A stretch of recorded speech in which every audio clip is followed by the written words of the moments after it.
as bullets cut into the sand. In a landing craft heading toward the beach is 27-year-old Lockie Fulton, commander of D Company of the Winnipeg Rifles. Lockie Fulton returns to Juno Beach more than 60 years later. I remember it got a little calmer as we got closer to shore. Down goes the door, and out you go.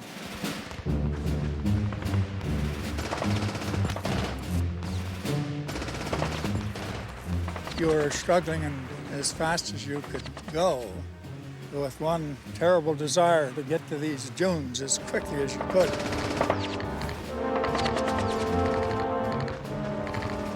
There were guys falling over and one thing and another being hit by the small arms fire.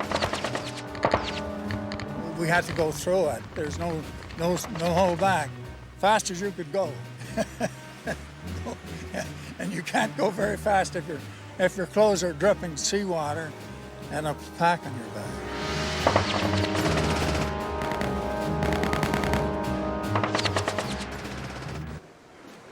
The beach defenses were strictly along the beach. They were static.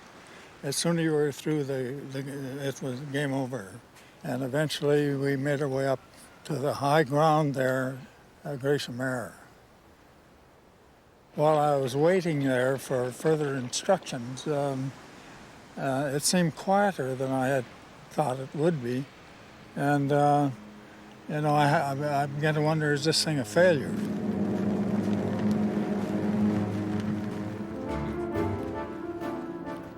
Liberating the village of Puteaux, just a few kilometers from Bretteville, is D Company of the Winnipeg Rifles, led by Lockie Fulton. I was leading a battalion, and I arrived in the center of the village there of Puteaux. And the mayor of the village was there to welcome us.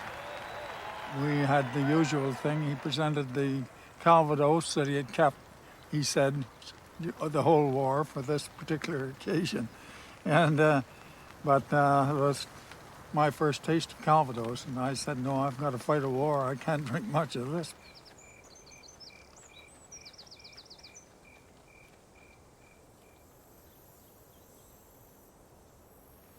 We consolidated a position right here. My company was right in this area. The next morning, about 9 o'clock, they attacked.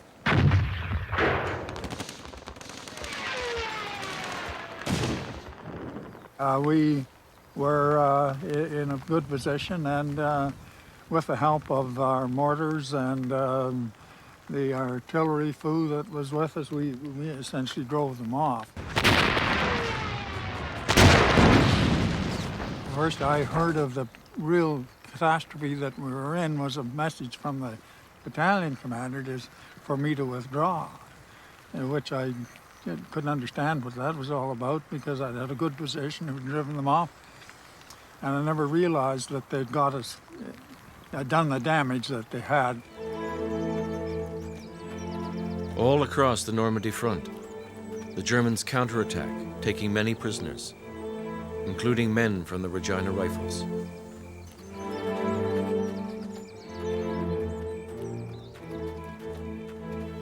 And it was when they were being marched south, they were moved into a field, and staff officer moved them into the field and ordered the guards to start shooting them. In the first 2 weeks after D-Day, the Germans capture hundreds of Canadians, and the SS murder more than 150 Canadian prisoners of war. One of them is Major Fred Hodge.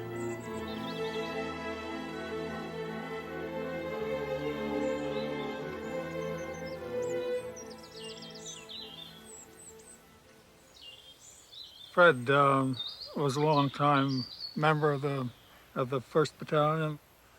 He was taken prisoner, and then for whatever reason, were shot. And I believe that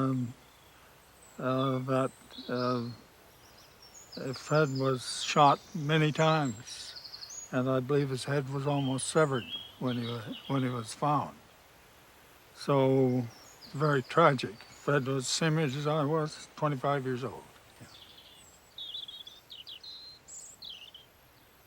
Yeah. I do feel terrible about, so you're here for one day, picked up and shot and murdered. And that's hard to take, still today. Yeah.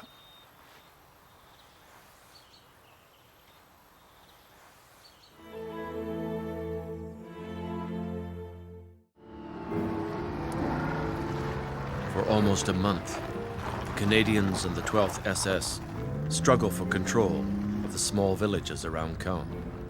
Then in early July, the Canadians finally attack the strategic airport of Carpiquet in the outskirts of Caen.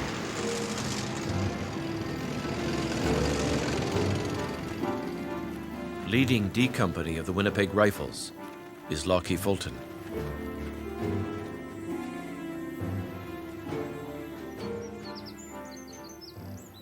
It was important to the Germans to hold Carpiquet and to keep, and also to hold Caen. It was part of their defensive position. You could see the hangars in the distance, although it was still fairly dark. Well, just as soon as we moved, return fire was coming. Our guys were, you know, falling like 10 pins, but we kept going.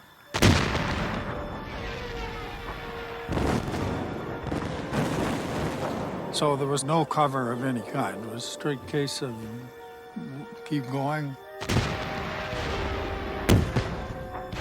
The 15 or 16, 17 guys we had left, and myself, we leaped into the hangars, which was 10 feet deep. And I think at that point, the heaviest artillery fire that I've ever experienced came from behind us.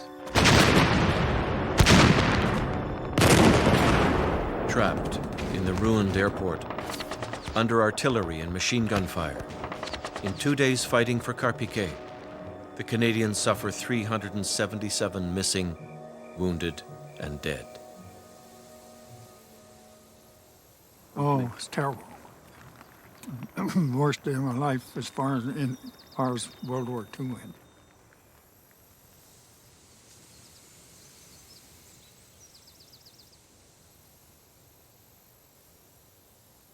I think it was probably a battle that didn't need to be fought. I don't think it accomplished very much. 2 weeks later, the whole front erupted.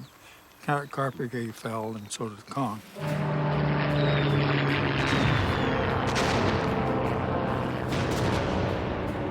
With the capture of Caen, the British and Canadians can now confront the German army in the open fields of Normandy.